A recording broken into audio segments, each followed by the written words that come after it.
បាទសួស្តីបងប្អូនអរគ្នាថ្ងៃនេះវិលត្រឡប់មកជួបជាមួយនឹងខ្ញុំបាទហូខេអហ្វីសលសាជាថ្មីទៀតហើយនៅក្នុងវីដេអូថ្ងៃនេះខ្ញុំមានវីដេអូមួយចង់ណែនាំបងប្អូនទាំងអស់គ្នាឲ្យចេះពីរបៀបកាត់តបទចម្រៀងតាមកម្មវិធី Kinemaster លើទូរស័ព្ទដៃដែលធ្វើឲ្យមានព្រិលធ្លាក់នៅក្នុងវីដេអូរបស់យើងណាឥឡូវសូមចាប់ផ្ដើមទាំងអស់គ្នាចូលទៅកាន់កម្មវិធី Kinemaster បាទបន្តមកបងប្អូនចុច New Project នេះមកបាទហើយរើសទំហំ 16.9 នេះមកបាទហើយបងប្អូនចូលទៅ Media ហើយរើស Background ហើយចំពោះខ្ញុំយកអាមួយនេះបងប្អូនអាចរើសពណ៌អីក៏បានដែរណាបងប្អូនហើយទាញវាមកល្មមមកហើយចុចសញ្ញាគ្រីសតោះមកបងប្អូនត្រូវតែដាក់រូបភាពហើយរើសរូបភាពមកបាទអញ្ចឹងខ្ញុំត្រូវការដាក់រូបភាពឧទាហរណ៍ដាក់រូបភាពរបស់អ្នក fake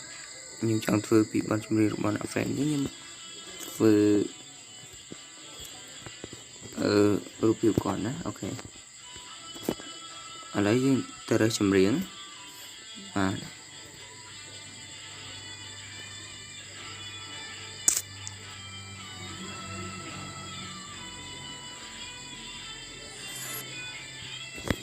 បាទអញ្ចឹងយើងរើសចម្រៀងហើយចឹងយើងសេរី background របស់យើងស្មើនឹងចម្រៀងរបស់យើងមកបាទឥឡូវយើងអូសវាស្មើនឹងបទចម្រៀងរបស់យើងហើយបាទហើយយើងអូសរូបភាពរបស់យើងនេះមកឲ្យស្មើនឹងបទចម្រៀងយើងដែរទៅបាទ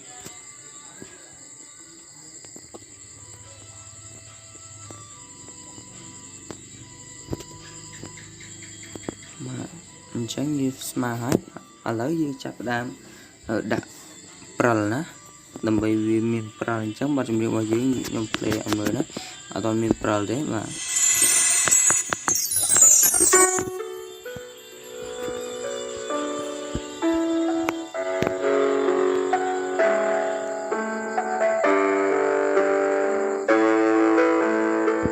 អត់មានទេមែនទេ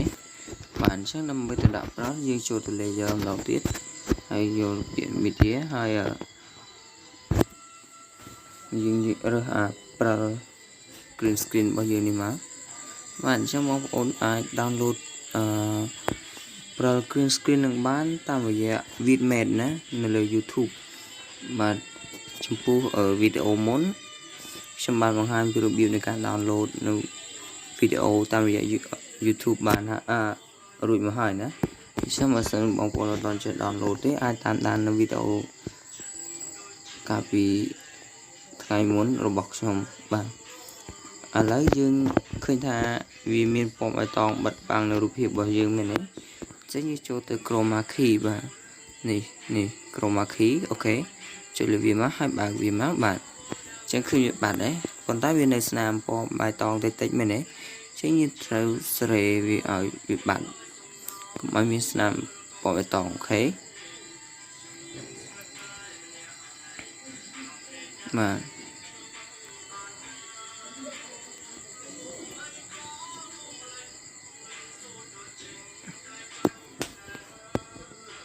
បាទអញ្ចឹងយើង play សាក់មើលហើយ គ្រីសសិនមកហើយ play សាក់មើលបាទឃើញមានព្រិលធ្លាក់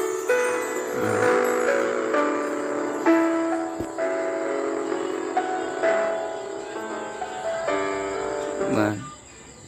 អញ្ចឹងយើងនេះមក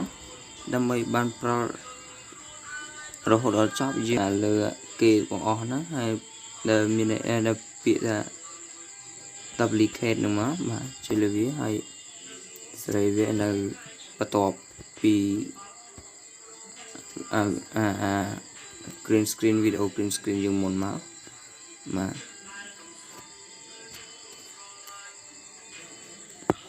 បាទអញ្ចឹងយើងធ្វើបែបនេះរហូតដល់វីដេអូយើងចប់ណាដើម្បីបានព្រិលហ្នឹងរហូតដល់ចប់ដែរណាអូខេបាទអញ្ចឹងចំពោះវីដេអូថ្ងៃហ្នឹងគឺមានតែប៉ុណ្្នឹងទេបាទអញ្ចឹងបើសិនជាបងប្អូនចង់ share ទៅកាន់ YouTube អញ្ចឹងបងប្អូនជួយចុចខាងនេះមកដើម្បីឲ្យ export វីដេអូយើងដើម្បីខ្លាចជាវីដេអូនៅក្នុង gallery របស់យើងណាដើម្បីយកទៅ post នៅលើ YouTube បាទអញ្ចឹងវីដេអូថ្ងៃនេះក៏មានប៉ុណ្ណឹងហើយសូមកុំភ្លេចចុច like ចុច subscribe នៅ channel របស់ខ្ញុំដើម្បីទទួលបាននៅវីដេអូថ្មីៗអំពីវិធីបង្រៀនណាបាទសូមអរគុណសូមជម្រាបលា